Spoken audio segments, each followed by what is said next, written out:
buenos días, compañeros y compañeras. Vamos a iniciar esta primera sesión denominada Herramientas para la sistematización de experiencias y buenas prácticas. Mi nombre es Teresa Viviano y estaré acompañándolos en esta primera exposición. Comencemos con la denominación.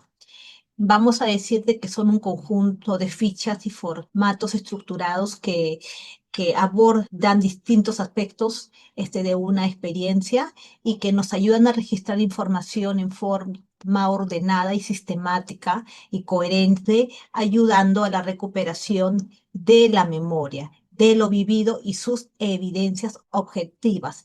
En estas fichas y formatos no solo se registran hechos, sino también los procesos reflexivos y analíticos que vamos a generar en la sistematización, pues no se trata únicamente de que hagamos un proceso de recuperar una memoria, sino de hacer una reflexión crítica para mejorar esa intervención. Y tengamos en consideración que al reconstruir una experiencia, el tiempo deja de ser una sucesión mecánica de hechos y va a convertirse en una historia narrada. Y narrar es el modo humano que tenemos de comprender lo ocurrido y de darle un significado. Y el que nosotros queremos darle es el del aprendizaje y de la lección aprendida para mejorar la intervención. Tipos. Existe una variada propuesta de fichas, formatos, matrices y guías para la sistematización de experiencias. En este caso, nosotros hemos hecho una selección de 12 de ellas. Están las herramientas descriptivas, analíticas y las herramientas de reflexión crítica, ¿no? Además, también estamos incluyendo una herramienta de complementación de información. Y bueno, y se los muestro a continuación. Van a ver 6 herramientas descriptivas analíticas y 6 herramientas de reflexión críticas, además de una herramienta que nos va a ayudar a la complementación de información. Aquí pueden ver matriz de tiempo, registro gráfico y audiovisual, matriz de cambios, matriz de dificultades, matriz de facilidades y matriz de actores sociales. Todo esto tiene que ver con la descripción analítica. Y también se encuentran aquellas vinculadas a la reflexión crítica, como la matriz de áreas críticas, la matriz de conclusiones, el inventario de potencialidades, la matriz de verificación de hipótesis de acción, la matriz de recomendaciones y la matriz de lecciones aprendidas. Además, la sistematización, bien hecha, claro es, involucra un proceso un proceso de trabajo es campo, de levantamiento de información que complemente lo que se tiene en la memoria, lo que se tiene en la evidencia. Y para ello se ha desarrollado lo que se llama el reporte de aplicación de instrumento ad hoc, ¿no? Nosotros vamos ya a dar una explicación más detallada a lo largo de estas cinco sesiones. Bien, y comenzamos acá, ¿no? ¿Cómo se aplican estos instrumentos? Como pueden observar, estos formatos, bueno, los van a ver en la guía que se les ha alcanzado. En apariencia son muy sencillos. Títulos de los formatos que son claros y ya te dicen sobre qué tipo de información es que se va a registrar. Es decir, de que en términos prácticos y operativos, basta conseguir instrucciones básicas para que uno lo complete y ya está, ¿no? No hay mayor complejidad en eso. Sin embargo, la verdadera riqueza de estos formatos no depende de su uso mecánico, puesto que lo que le otorga validez y rigurosidad a lo registrado es la conciencia que tengamos de los fundamentos que sostienen el registro de nuestra memoria. Y aquí entra en juego dos dimensiones no vinculadas al conocimiento. Una es la epistemología y la ontología. La epistemología nos invita a una reflexión sobre cómo generamos los conocimientos. Y ahí vamos a interrogarnos qué valor tiene lo que registramos, cómo distinguimos entre una opinión, una cifra o una interpretación y cuáles son los límites de nuestro saber, de nuestra memoria, porque la sistematización no puede ser algo que se sostenga únicamente en nuestro recuerdo, ¿no? Porque eso no sería objetivo y ni tampoco tendría suficiente validez como un conocimiento para guiar que la intervención y las políticas públicas, ¿no? Eh, por otro lado, la ontología nos recuerda de la naturaleza de la realidad. Y en este caso, la experiencia es entendida como un hecho vivo, situado en un momento histórico, en un contexto que constituye parte de una realidad que nosotros tratamos de comprender. De forma que no se trata únicamente de decir, bueno, hice una capacitación, sino entender esa capacitación, en qué momento histórico se ha dado, por qué se ha dado, qué ocurría, qué pasaba, qué elementos contextuales han influido en esa acción. Por ello, cuando llenemos el formato, no solo seguimos un instructivo, ¿no? Oye, registra acá, apunta acá, ¿no? Sino que también estamos reconociendo que detrás de cada registro hay una forma de conocer y una visión de la realidad. Es decir, este doble nivel práctico bueno, y por decir así, teórico, filosófico, es lo que nos permite que las fichas y formatos trasciendan el papel y se transformen en verdaderos insumos en la producción de conocimiento. Bien, este, mm, ya. Y vamos a hablar ahora de lo que es la experiencia, porque en este proceso de sistematizar hay un objeto de conocimiento, y ese objeto de conocimiento es la experiencia, una experiencia que ocurrió en el pasado. Y bueno, y esta experiencia tiene una caracterización. Es decir, bueno, en primer lugar es intersubjetiva, es decir, que se construye en el encuentro con las otras personas. Por eso insistimos en que la sistematización tiene que hacerse en equipo. Es un acto, es un acto de conciencia en la cual hay una intención. Esto no va a ocurrir al azar. No estamos hablando de experiencias que ocurran al azar, estamos hablando de una experiencia profesional, ¿ya? Este, en la cual ha habido una intención por la prevención, la atención de la violencia, ha habido un objetivo, ¿no? Para cambiar una realidad, ¿ya? Eso hablando de la gestión pública, ¿no? Otra cosa son las experiencias individuales en donde muchas cosas pueden ocurrir más allá de nuestra intención. Asimismo, estas tienen una temporalidad, es decir, de que se vinculan a nuestra percepción del tiempo y de la realidad. Y va a suponer una interacción con el mundo exterior, porque siempre vincula a un espacio y a un momento histórico determinado. Y se encuentra ligada, unida a la identidad y a la memoria, lo que nos define y nos recuerda quiénes somos.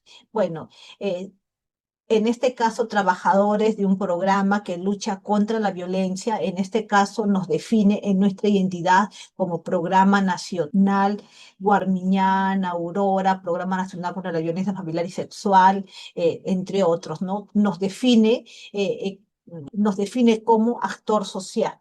Es fuente de conocimiento acumulativo porque cada vivencia aportará a un saber compartido y esto implica aprendizaje y adaptación, porque la experiencia siempre nos va a preparar para nuevas situaciones y esta experiencia que pasa por un proceso de reflexión crítica también nos transforma. Bien, vamos a tomar en consideración algunas bases. Es por eso aquí señalamos a tomar en consideración. Desde la mirada constructivista, la memoria no es un simple archivo al que acudimos, sino es un proceso vivo que se transforma con cada experiencia y aprendizaje.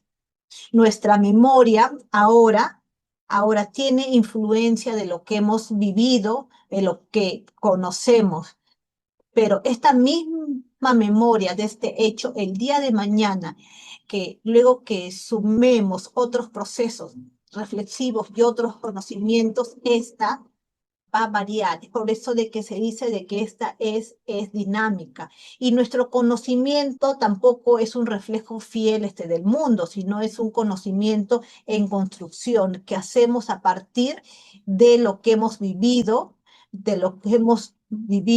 y de los significados que estamos dando a lo vivido. Por eso, cuando reconstruimos experiencias, hay que tener honestidad para entender que no estamos arribando a verdades 100% objetivas, ¿ya? Sino que estamos arribando a los aprendizajes que emergen de esas vivencias. Eso es la reflexión crítica desde el proceso de la sistematización. Es decir, en última instancia, cada individuo va configurando su propia realidad entre lo que recuerda del pasado y lo que vive en este momento presente, ¿ya? Desde su propia vivencia individual en intersubjetividad con la vivencia de los demás. Esta perspectiva que nos lleva a sistematizar, a reconocer que sistematizar no solo es registrar hechos, sino es también que arribar a una comprensión de cómo el sujeto construye su mundo y su saber o sus conocimientos. Ahora, desde el punto de vista del pragmatismo, eh, reconstruir experiencias no es un ejercicio nostálgico para recuperar los recuerdos, eso no es así, sino que su finalidad es recuperar lecciones para mejorar, para transformar una realidad.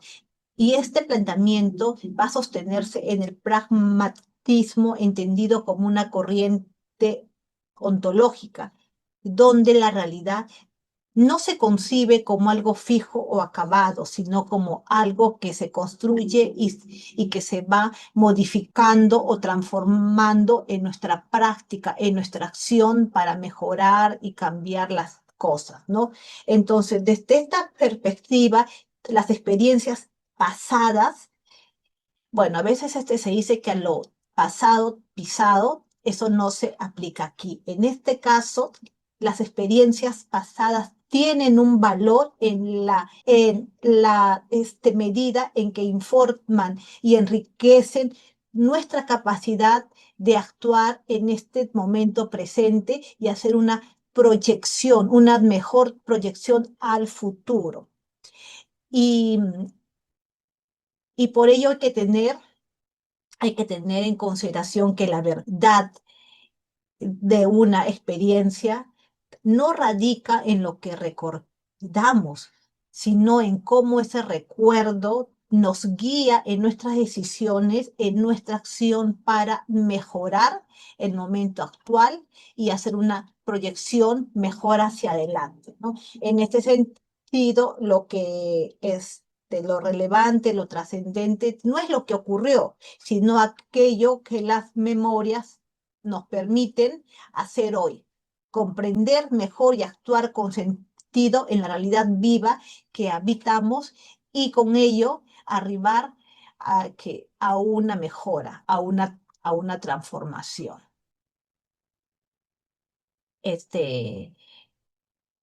Bueno, en la fenomenología lo que se va a rescatar es que los sujetos viven y experimentan los eventos desde su propia percepción subjetiva. Es decir, que cada experiencia va, va a tener la influencia, la mirada individual de quien la vive, pero al mismo tiempo esa experiencia requiere dar un paso más allá, integrar las diferentes percepciones para alcanzar una comprensión intersubjetiva de la realidad.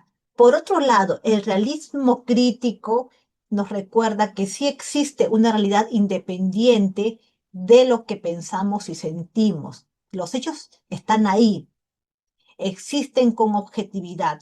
Sin embargo, lo que hacemos como sociedad es, es, es darles una interpretación, entregarles una significación. Y por eso la experiencia, nuestra experiencia profesional, se ubica en este punto de encuentro entre la realidad objetiva que se impone y una construcción social que le va a dar sentido, que le va a dar significación. Así, la fenomenología como el realismo crítico nos llevan a reconocer dos dimensiones inseparables, la experiencia vivida desde la subjetividad y la realidad que se nos presenta como un marco común a este sujeto de interpretación. Asimismo, es necesario tomar en consideración que al reconstruir una experiencia es necesario que se aplique ciertas reglas que den mayor rigor y profundidad. En primer lugar, tenemos la triangulación. Y aquí debemos entender de que no es suficiente tener un relato individual o grupal, sino que es necesario que éste sea verificado con otras fuentes como registros, testimonios, informes, documentos, ¿no? Y también hay que abrirlo a la retroalimentación de colegas, de especialistas, a fin de llegar a una validación de ese relato. Y creo que solo así evitaremos caer en visiones sesgadas o parciales. En segundo lugar, se encuentra la contextualización histórica, porque cualquier experiencia se va a desarrollar en un tiempo y en un espacio concreto, y esa ubicación geográfica, temporal, histórica, influye en cómo se vive y cómo se va a entender y dar una interpretación a esta experiencia. Asimismo, hay que tener en consideración la influencia de las narrativas dominantes, porque muchas veces los recuerdos están teñidos de estereotipos o discursos sociales que le quitan objetividad, ¿no? Y pueden generar una visión errónea de la experiencia. Y ser conscientes de esas narrativas nos ayuda a lograr una comprensión más objetiva y auténtica de la experiencia. Y por último, es es claro que tenemos que hacer una discriminación o distinguir entre el recuerdo individual y el recuerdo del grupo. Y si bien es cierto, ambos se entrelazan y se influyen mutuamente, lo que recuerda a una persona está atravesado por la memoria social y a su vez esta memoria colectiva, esa memoria social va a nutrirse en las voces individuales. De ese modo, reconstruir la experiencia no significa únicamente hacer un recuerdo, sino analizar críticamente, hacer hacer una contrastación, hacer una discriminación y situar lo vivido en un contexto histórico, social, espacial, a fin de que se le pueda dar un sentido más amplio y también auténtico.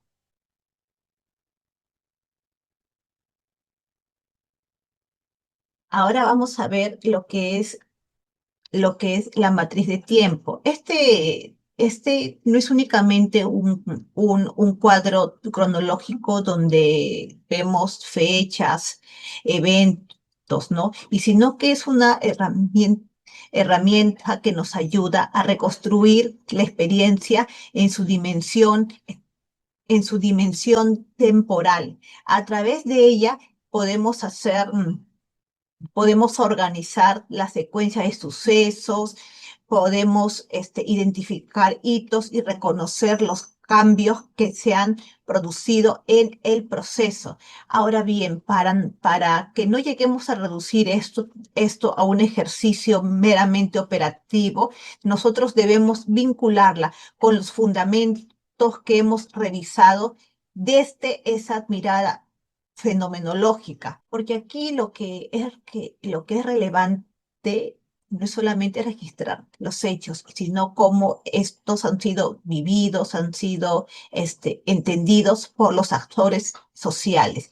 Y también ahí desde el realismo crítico, nosotros reconocemos que esos eventos existieron objetivamente, es decir, que no han existido en nuestra cabeza, pero que también tienen una significación que se construye socialmente. Y cuando situamos esta experiencia en un marco temporal y contextual, la matriz también va a responder a una exigencia de triangulación y contextualización histórica, porque vamos a hacer la contrastación de relatos, que vamos a integrar evidencias, y así nos vamos a alejar de una memoria parcial, subjetiva, y y que se aleje, ¿no?, del propósito de la sistematización de experiencias, que es generar un conocimiento válido, un conocimiento que ayude a mejorar las políticas, ¿no? Y claro, y esta matriz de tiempo bien hecha ayuda también a deconstruir esas narrativas dominantes, pues cuando ordenamos estos hechos, por- porque cuando ordenamos los eventos, ordenamos los hechos, se hacen visibles las tensiones, las rupturas y los aprendizajes que de otra forma podrían escapar al análisis críticos y darlos por hechos, ¿no? Entonces ahí, bueno, en realidad la matriz de tiempo es una técnica operativa. Sí, eso es claro, pero es además una herramienta de conocimiento porque nos muestra cómo la experiencia vivida, cómo esa experiencia que se recuerda y que se socializa, se transforma en un aprendizaje mm, útil para comprender el pasado y también hacer una proyección a la acción futura. Bien, aquí tenemos la matriz de tiempo, la cual nos permite reconstruir cronológicamente los hechos y acciones de una experiencia, pero van a ver de que esta no se limita a mostrar la secuencia en forma lineal, ¿no? A diferencia de una simple línea de tiempo, ¿no? Esta matriz organiza en columnas varias acciones, ¿no? La fecha, el evento, la descripción, los actores responsables, las evidencias, la valoración, y lo que posibilita hacer una relación de cada hecho con sus protagonistas y responsabilidades, asociar los eventos con evidencias verificables, valorar el impacto, ya sea en función del avance, retroceso o estancamiento, y también del que se pueda hacer una identificación de hitos o fases significativas, ¿no? En ese sentido, a diferencia de una línea de tiempo, la matriz es una herramienta muy detallada, muy rica, que no solamente va a ordenar los sucesos, ¿no? Sino que los va a valorar en el proceso de la sistematización. Aquí vemos la representación gráfica de la línea de tiempo, que en realidad esto es una síntesis visual que nos ayuda a ver en forma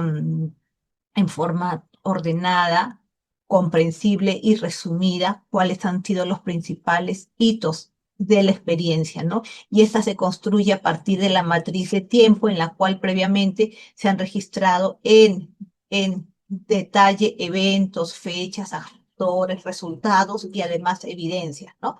Y acá tenemos un modelo, no es el único que pueden utilizar, hay otros modelos. La idea es que esta presentación sea breve y que tenga un impacto visual que ayude a la comprensión del proceso seguido en el tiempo.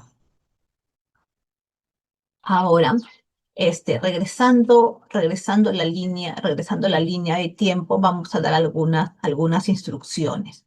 Primero, lo que tenemos que hacer es una identificación de los eventos y acciones que ocurrieron en el periodo analizado de la experiencia. Hay que, hay que incluir hechos ocurridos en el periodo establecido en la sistematización. No se deben incluir hechos fuera de este periodo, ¿no? Si decimos que nuestra experiencia está incluyendo acciones entre el 2021 hasta el 2024, no podemos incluir acciones del 2025 ni tampoco acciones del 2020. ¿Ya? Hay que registrar la secuencia temporal de los sucesos, ¿no? Hay que darle un orden, es por eso ahí lo que guía es la fecha, ¿no? Ustedes van poniendo ahí según van teniendo el recuerdo y luego lo van a ir organizando.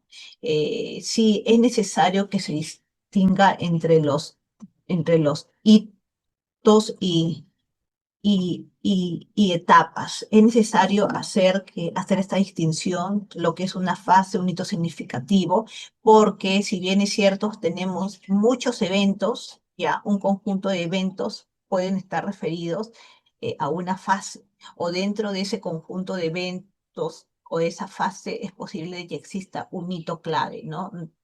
Por ejemplo, la promulgación de una ley, la aprobación de un protocolo. Y también hay que valorar cada evento en relación a cómo se vincula al, con la buena práctica, si ha sido un avance, si ha sido un estancamiento o si ha sido un retroceso, ¿no? Y por eso ahí estamos bueno, poniendo el uso de la semaforización, ¿no? Y que se podría utilizar colores, el rojo que es un retroceso, el amarillo un estancamiento y el verde un avance, o también podrían utilizar los símbolos en flechas de avance, estancamiento y retroceso, ¿no? En cuestión a las flechas.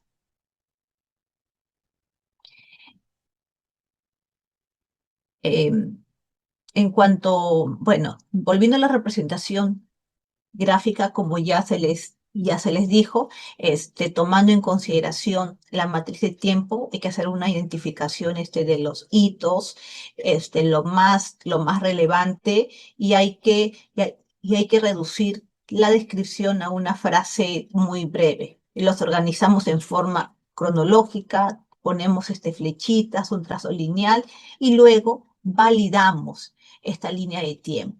¿Ya? Hay que hacer ese proceso de validación a fin de que el equipo esté de acuerdo sobre si esto es la representación gráfica de esa experiencia que se ha vivido en un tiempo concreto. Ahora, acá tenemos el registro gráfico y visual de la experiencia. Bueno, una experiencia tiene que tener evidencias, tiene que, bueno, evidencias en documentación, evidencias en registros, evidencias en estadísticas y también evidencias gráficas. En muchos informes se suelen poner muchas fotografías, inclusive vídeos, pero ocurre que muchas de estas fotografías no se encuentran contextualizadas y no sabemos quiénes se encuentran ahí, qué están haciendo, ni cuándo se ha tomado esa fotografía. Para eso tenemos el registro gráfico y visual de la experiencia. Aquí, bueno, es muy sencillo de registrar. La idea es organizar y contextualizar las fotografías tomadas durante el desarrollo de la experiencia, ¿no? Y vincularlas con el proceso de la sistematización. Aquí van a poner esa foto que han elegido porque consideran que es representativa de la experiencia. Van a precisar el día, mes y año en que se tomó la foto. Van a describir brevemente el evento o actividad específica. Por ejemplo, acá se puede poner este taller de capacitación sobre prevención de la violencia. Van a hacer una breve descripción, ¿ya? Ahora, si la actividad o evento ya es claro, bueno, ya a veces ya era necesario, ¿no? Pero siempre una descripción que no repita lo que dice la actividad, ¿no? Por ejemplo, si se trata de un taller de capacitación, acá pone, ¿no? Los participantes están trabajando en grupos, ¿no? Para elaborar el mapa de problemas, por así decirlo, ¿no? Y también a veces hay fotografías donde se muestran a personas, ellas están ahí posando, hay que poner ahí, ¿no? Hay que poner, ¿no? Ejemplo, facilitadoras comunitarias, equipo técnico de la experiencia, autoridades, no es necesario poner los nombres de todas las personas, pero sí se puede, y si lo tienen a la mano hay que ponerlo. Y también hay que hacer una selección de buenas fotos. Estas no tienen que ser aisladas, sino que tienen que tener una conexión con el proceso. Bueno, y lo mismo vamos a hacer, bueno, aquí les muestro un ejemplo. Esta es una fotografía que se tomó en la ceremonia de Ciudadanos al Día. Aquí está la fecha, aquí está la actividad, acá hemos hecho la descripción, ¿no? Mire qué actividad y descripción no son lo mismo, ¿no? Acá se complementan. Y acá estamos indicando a las personas que salen en la fotografía. No ponemos a las 50 personas que salen acá, ¿no? Sino estamos poniendo a las que están en representación del programa, ¿no?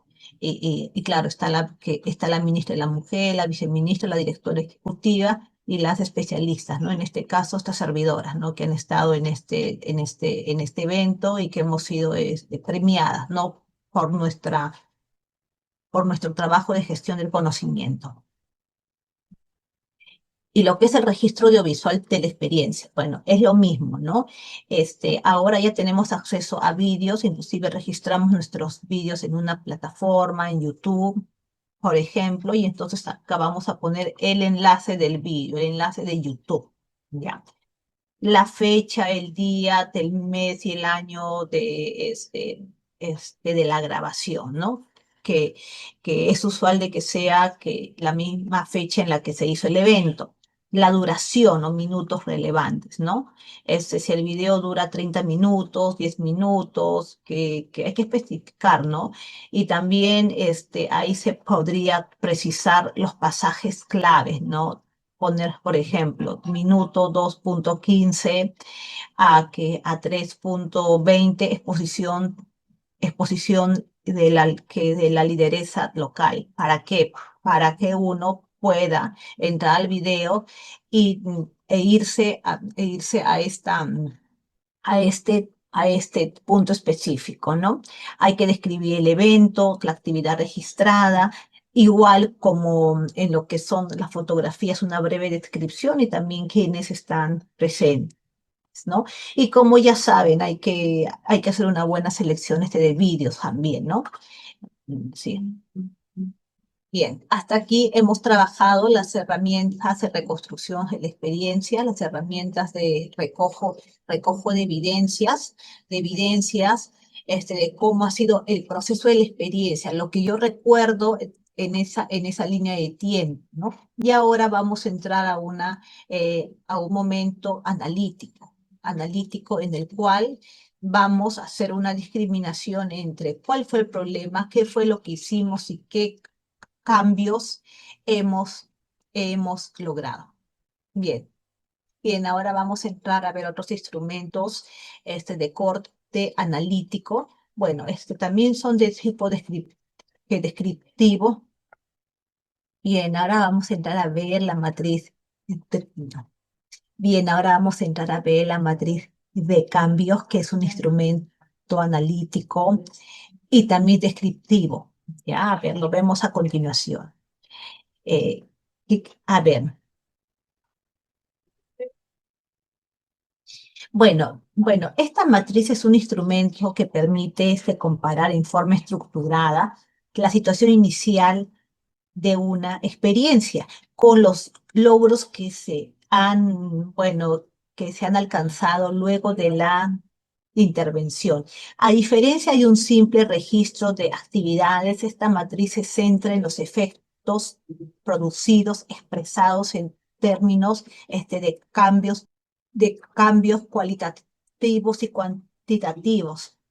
Su valor radica en que facilita la visualización en forma clara de lo que se ha cambiado y también en qué medida y con qué evidencias se puede demostrar que existe o que existió este cambio, vinculando directamente los logros, los cambios, las mejoras con la situación problemática, ¿no? Bueno, veamos ahora cómo es que registramos. Bueno, comenzamos registrando la situación inicial, ¿no? O la situación previa a la experiencia, lo que denominamos el antes. Bueno, esta tiene que formularse de preferencia en indicadores que permitan medir a la realidad. Bueno, hay que tener en consideración de que esto no debe de confundirse con actividades, ¿no? O tareas o intervenciones, sino en los cambios que se han generado. Y también es necesario que evidenciemos este cambio, ¿no? Y debe haber y esto tiene que tener una evidencia, ¿no? Si hay estadística, hay testimonios, hay registros, ¿no? Bueno, ¿qué propósito tiene esta matriz? Bueno, de que se facilite la comparación entre la situación inicial y lo que se logró luego de realizar la intervención, de que se valoren los logros y las limitaciones que ha tenido la experiencia y que podamos ver, ¿no? Esos cambios verificables y también sostenibles, ¿no? Bueno,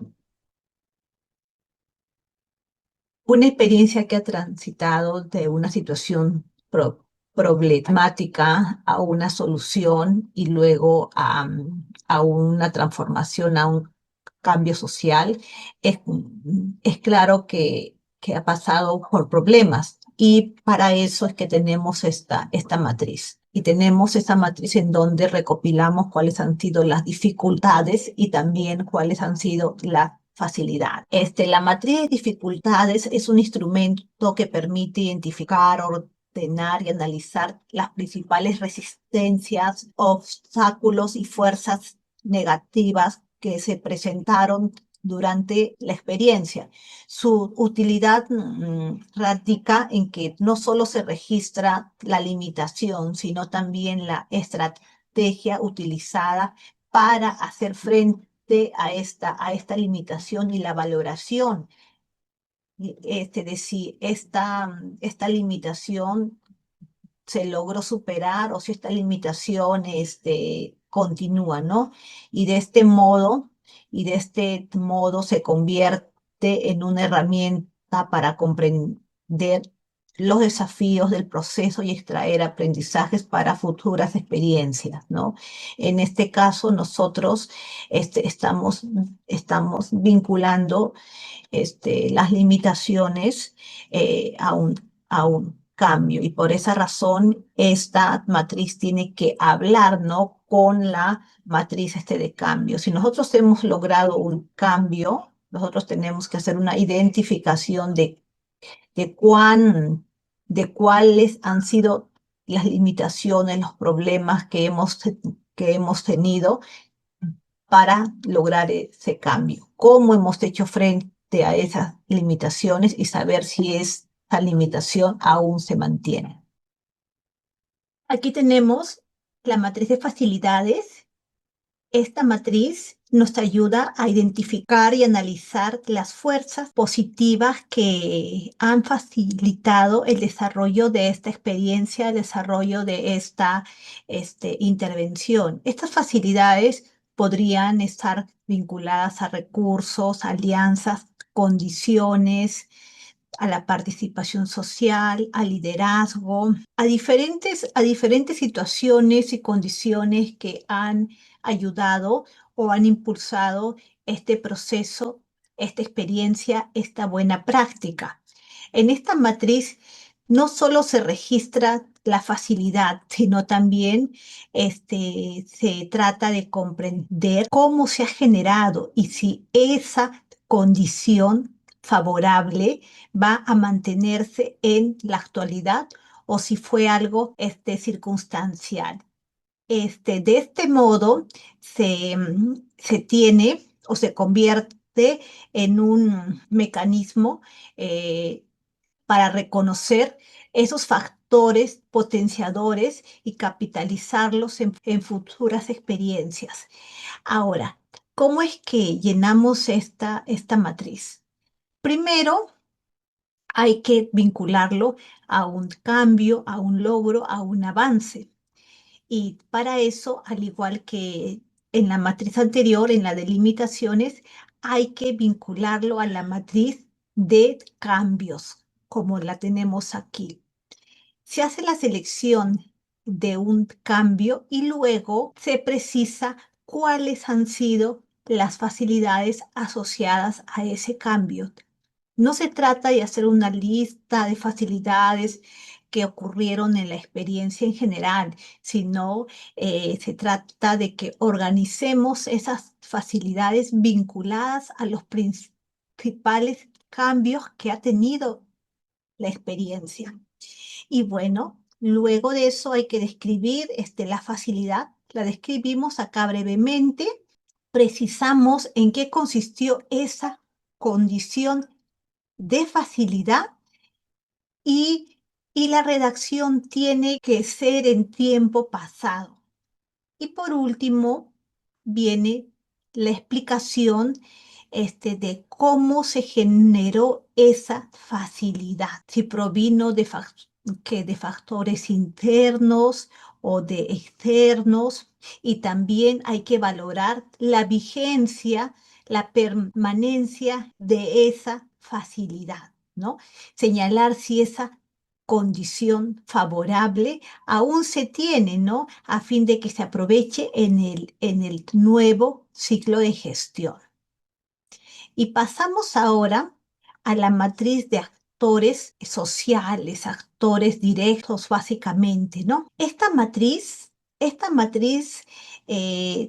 nos ayuda a identificar y describir y analizar la participación de las personas, de los grupos e instituciones que tuvieron un rol clave en la experiencia. A través de esta matriz hacemos un mapeo para conocer a estas personas, a estos grupos, a estas instituciones y luego hacemos una clasificación de su rol.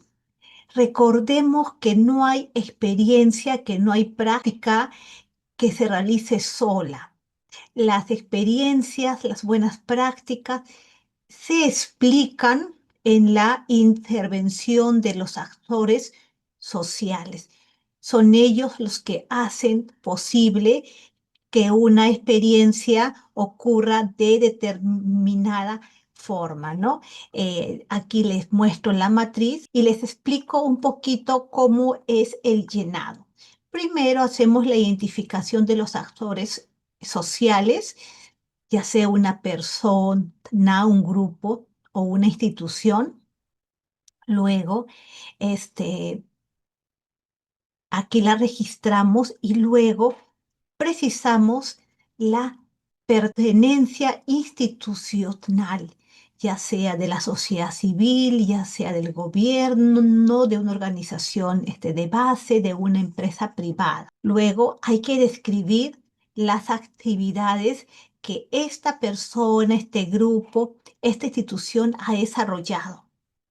Un ejemplo, elaboró y presentó la propuesta a la dirección, incorporó mejoras y recomendaciones, hizo el diseño de la idea, hizo la planificación, la gestión, realizó las acciones operativas, hizo el acompañamiento técnico, hizo el monitoreo, la evaluación, entre otros, ¿no? Y luego tenemos que precisar el rol o la influencia. Para ello se aplica lo que se llama la metodología RACI, la técnica RACI. ¿Esto qué quiere decir? Que yo voy a hacer una clasificación si este actor social fue responsable en esta experiencia, si fue una autoridad, si fue un asesor, alguien a quien se le pide asesoría, que, bueno, se le pone como consulta, o si no, o si fue alguien que tiene que ser informado. Eso lo tenemos que precisar aquí, ¿ya? Entonces, esto es la matriz de actores sociales. Ahora viene una matriz de gran relevancia en lo que es este proceso de reflexión crítica. Como ya le decía, en la sistematización hay un proceso de descripción, un proceso en la que yo hago una recuperación de la experiencia, ¿no? Una recuperación a través de la memoria, a través de la triangulación de información, a través de la recopilación de evidencia. Y luego esa información, eso que se ha recogido, tiene ahora que pasar por un proceso de reflexión crítica.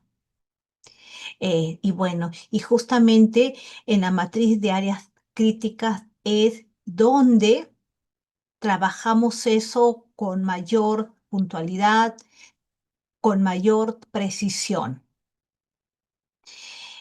Bueno, el área crítica no es el proceso, no es el evento, no son los cambios. El área crítica es la identificación de aquellas limitaciones estructurales que, que, mm, que trascienden al desarrollo del proyecto, al desarrollo de la práctica. ¿Ya? ¿Y por qué es necesario que nosotros hagamos esa identificación? Porque esta área crítica va a estar vigente al momento de hacer la réplica de esta experiencia, cuando queramos volver a un nuevo ciclo de gestión. Bien, en- aquí les hago la explicación de cómo se llena esta matriz. En primer lugar, hay que trabajar un aspecto clave de la experiencia. Hay que organizar, hay que hacer un proceso analítico. ¿Y dónde encontramos este aspecto clave de la experiencia? Bueno, lo encontramos en las categorías de análisis. Ese es un primer referente que tenemos que tomar, pero a ello podemos agregarles otros, ¿no? Otros que van a surgir en el mismo proceso de la sistematización. Mm. ¿Y qué nos hacemos aquí, no? ¿Cómo llegamos a encontrar áreas críticas? Eso lo hacemos a través de un proceso previo que es la interrogación, el cuestionamiento. Y comenzamos en grupo, en equipo, a decir, ¿por qué sucedieron las cosas de la forma en que lo hicieron? ¿Qué falló? ¿Qué ha funcionado bien? ¿Qué podría haberse hecho de forma diferente? Se lograron los estándares de buenas prácticas. ¿Es esta experiencia una buena práctica? ¿Fue eficaz? ¿Fue eficiente? ¿Ha habido suficiente participación? Que hemos incorporado el enfoque de género. Esta práctica es sostenible. Se han incorporado enfoques específicos para que esta experiencia sea, tenga una adaptación pertinente a los problemas, a los desafíos. Ha habido creatividad, innovación. Eso, esos son los cuestionamientos que tenemos que hacernos en relación a nuestra experiencia, porque si no nos quedamos con la idea, ya es una buena práctica y no hay nada más que hacer ni que aprender. Y no, la sistematización de experiencia tiene como base esa reflexión crítica en la cual nosotros miramos a nuestra experiencia, la analizamos previa reconstrucción y luego hacemos este proceso crítico para mejorar, para salir con una nueva capacidad de cambio y de mejora. Entonces, la reflexión crítica quiere decir de que vamos a hacer un examen a nuestra experiencia, en sus fortalezas, en sus debilidades, en las suposiciones que se tienen, en las preconcepciones que la envuelven, ¿ya? Y vamos a hacer inclusive un contraste con los nuevos conocimientos que hemos adquirido a través de la reflexión, a través de este levantamiento, esta reconstrucción y a través del el marco teórico de referencia, ¿no? Porque yo puedo decir, esta experiencia ha sido participativa, hemos trabajado en la autonomía, ya es una buena práctica. Pero cuando entramos al marco teórico, entramos a revisar otras experiencias, encontramos que hay otras que son mejores, otras que han llegado a abordar aspectos más complejos y más integrales. Y eso nos lleva a que nosotros, sin desmerecer lo que hemos hecho en nuestra experiencia, tengamos la capacidad de poder decir, esto se pudo hacer mejor. A veces hay una confusión entre las áreas críticas y las limitaciones o las dificultades. Las áreas críticas, si bien es cierto, son limitaciones, pero estas se vinculan más a factores estructurales o persistentes que inciden de forma significativa en la experiencia. No son hechos aislados, sino pueden ser patrones o condiciones recurrentes que van a afectar la sostenibilidad y la replicabilidad. Y claro, hacer la identificación de áreas críticas nos lleva a una reflexión estratégica. No es que una reconstrucción de la memoria y recordar qué falló, sino esto implica una reflexión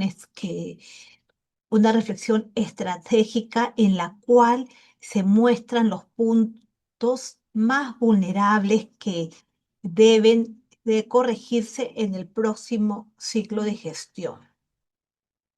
Bueno, esta es la matriz. Acá está el aspecto clave que, como ya les dije, hay que revisar en las categorías de análisis, hay que hacer la descripción, hay que precisar su nivel de impacto, ¿ya? Aquí, cuando hacemos eso, estamos haciendo una gestión de riesgo también, ¿no? Que impacto alto es si comprometió seriamente la experiencia o si tiene la capacidad de impedir el cumplimiento de objetivos. El moderado sí que sí es algo que va a generar limitaciones, pero que pueden resolverse parcialmente. Y bajo que si fue una limitación menor sin gran incidencia, ¿no? Y también aquí es evaluar y valorar si es superable en el próximo ciclo de gestión, si existen esas condiciones para superarlo.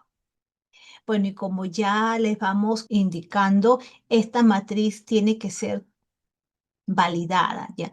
No puede ser un ejercicio individual, un ejercicio solitario, sino que tiene que ser validada en equipo. Y acá está la matriz de áreas críticas. Tenemos luego la matriz de conclusiones. Esta matriz organiza las respuestas a las interrogantes de la sistematización, aquellas que se han planteado en el perfil, en la cual hemos hecho una precisión del objeto de la sistematización y nos hemos hecho un conjunto de cuestionamientos, un conjunto de interrogantes. Entonces, cuando nosotros pasamos a esta segunda fase, no podemos olvidar ni desligarnos del protocolo que se diseñó para sistematizar, sino que tiene que haber una coherencia lógica, una consistencia. Y por ello es que esas interrogantes que se hicieron tienen que tener una contestación, una respuesta, ¿no? Y estas respuestas que se den vienen a ser parte de las conclusiones. Porque si yo me pregunto cómo fue la participación de los actores sociales en la implementación de esta experiencia, tiene que haber, tienen que haber conclusiones que me describan con evidencia cómo ha sido esa participación, si fue baja, si tuvo limitaciones, o sea, tiene que haber esa conclusión, esa respuesta, esa vinculación que de modo consistente. Ahora, ¿por qué es clave esta matriz de conclusiones? Porque aquí estamos haciendo un balance en relación a la información que se ha recogido. Entonces, que es posible que yo tenga 4, 5, 6 o 7 preguntas de sistematización y yo voy a responder con la información que he recogido. Ojo, que no es una respuesta que yo ensayo como un ejercicio intelectual únicamente, no es una respuesta que tiene que tener evidencias. Y luego que ya hemos ensayado esa respuesta, hay que valorar si esa respuesta está conforme, si me satisface como, como conclusión, porque si no me satisface, yo debo de poner que falta recoger información. Si una pregunta, por ejemplo, está referida a la participación y la satisfacción de las usuarias, yo puedo responder en base a lo que dicen los operadores. Los operadores dicen, a nosotros nos parece que las usuarias han estado muy satisfechas con estas charlas, por ejemplo. Sin embargo, esta conclusión es incompleta porque yo no puedo basarme únicamente en la opinión de los operadores. Así que sería pertinente recoger la opinión de las usuarias y para eso podemos ponernos, falta recoger información y ya luego esto nos sirve para planear lo que es el levantamiento de información complementaria a través del instrumento ad hoc, ya que lo vamos a ver más adelante. Ahora, cuando hagamos esta contestación, esta respuesta, hay que tener en consideración que deben haber evidencias, que los testimonios, indicadores, documentos, ¿ya? Eso tiene que haber, ¿ya? Porque una conclusión no se puede dar como un ejercicio intelectual, nada más. Tiene que haber evidencias, ¿ya?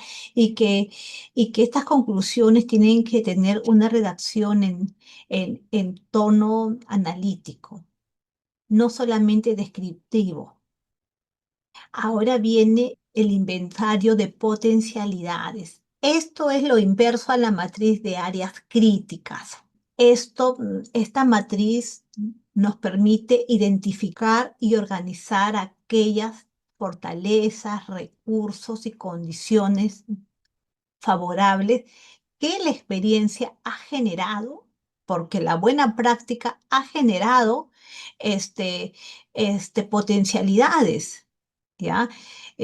Ninguna experiencia pasa así sin generar un cambio, sin generar una huella, ¿no? Y entonces, estas condiciones favorables que la experiencia ha generado o que puso en evidencia y que servirán de soporte en la siguiente etapa de gestión tienen que ser precisadas, registradas en esta matriz. Hay que tener en consideración que muchos que hacen una confusión de las potencialidades con los logros, no, y ni tampoco con las facilidades.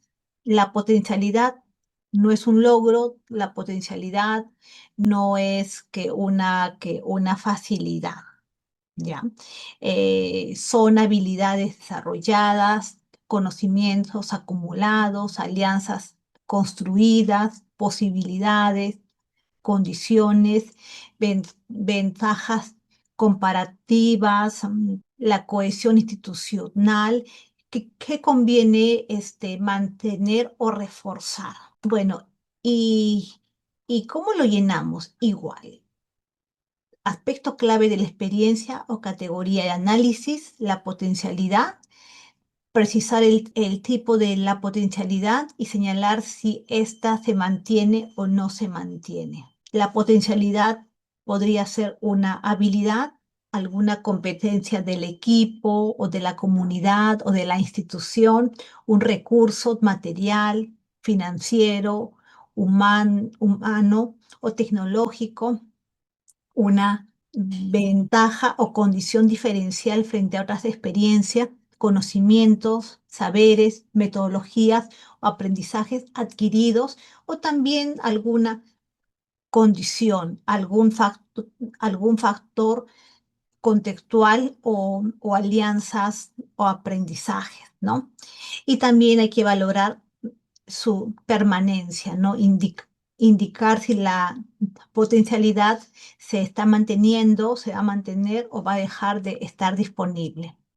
Aquí tenemos la matriz de verificación de hipótesis de acción, así como eh, les hice mención que las preguntas de sistematización tienen que ser respondidas. Aquí también regresamos a la primera fase en la cual diseñamos el perfil de la sistematización y se hicieron algunas propuestas de hipótesis de acción o de supuestos. Estas hipótesis de acción tienen que ser confirmadas, es decir, yo planteé unas hipótesis eh, y con la información que se ha recogido, yo debo señalar si se confirma o se reformula. Estas hipótesis pueden reformularse, no hay ningún problema en eso. Eh, bueno, o inclusive hasta pueden ser descartadas o anuladas, ¿no?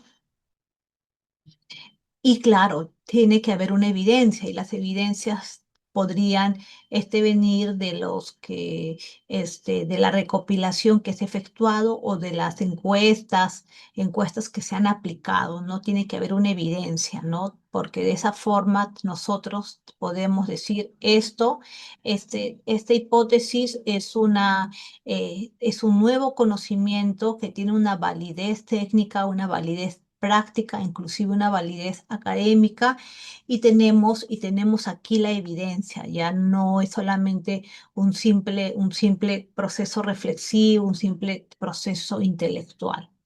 ¿Qué hacemos? Aquí registramos las hipótesis que están formuladas en la fase inicial de la sistematización. Luego tenemos que precisar si se confirma o no.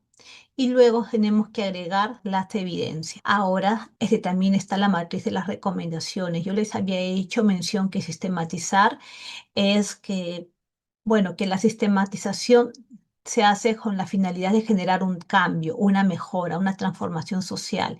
Y por eso tienen que haber recomendaciones. Estas recomendaciones hay que organizarlas de repente en algún aspecto clave. Estos aspectos pueden estar vinculados a algunas categorías de análisis, a los ejes de la sistematización o algunas categorías nuevas que ustedes han considerado pertinentes. Hay que poner la recomendación de mejora y también hay que precisar de quién depende esta recomendación.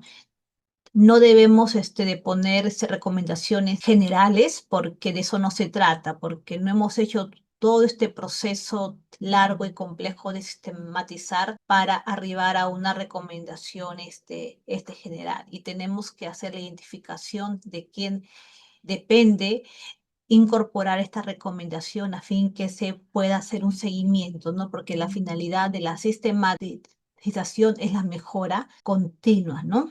Entonces acá tenemos que precisar qué unidad de gestión, qué área, qué dirección es la responsable de implementar esta recomendación que tiene que ser planteada con una propuesta clara, concreta y viable. Bueno, finalmente, acá tenemos la matriz de lecciones aprendidas.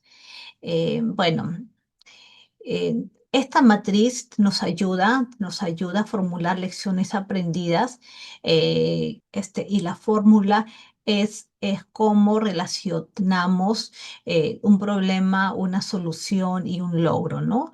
Y luego de eso, en esa relación, nosotros hacemos una redacción, la lección aprendida. No necesariamente tenemos que trabajarlo en este modelo, a veces la lección aprendida se puede formular ahí de frente. La idea es que exista una relación de esos tres componentes, ¿no? Que la categoría de un problema bien precisado, bien identificado, de las categorías de la solución que ha incorporado, ha implementado esta experiencia y también un logro, un cambio. Y entonces en esta relación es que nosotros obtenemos esas lecciones aprendidas que van a venir a formar parte de los nuevos conocimientos, ¿no? Ahora, en las siguientes sesiones, nosotros vamos a precisar con mayor detalle cómo se trabajan cada una de las matrices. Ahora hemos hecho un barrido rápido, estamos dando una mirada general y también como ya se indicó, ya se cuenta con una guía la cual se les ha alcanzado, en donde se está precisando inclusive con ejemplos el cómo se llenan en cada una de estas matrices, ¿no? Bueno, estos son los instrumentos que tenemos que trabajar para recopilar, describir, hacer el análisis crítico. Aquí no he desarrollado lo que es el reporte de aplicación de instrumentos ad hoc. Esto es bastante amplio, esto lo voy a hacer en una próxima sesión, pero básicamente se trata de que nosotros podamos familiarizarnos con estos instrumentos, herramientas del conocimiento para la sistematización de experiencias. Ya les he explicado que hay descriptivas y analíticas y que también hay herramientas de reflexión crítica, ¿no? Y que cada una de estas matrices, formatos, tiene una visión, tiene un principio ontológico, un principio que le da contenido y sentido al conocimiento que se va a recopilar, ¿no? Y que no se trata de que llenemos por llenar, sino de que hagamos un proceso sistemático, ordenado y reflexivo para que podamos llegar a una comprensión de nuestra experiencia y generar nuevos saberes y conocimientos que luego estos se transforman en capacidades de cambio para mejorar nuestras acciones de atención, de prevención en la lucha contra la violencia. Bien, muchísimas gracias. Estoy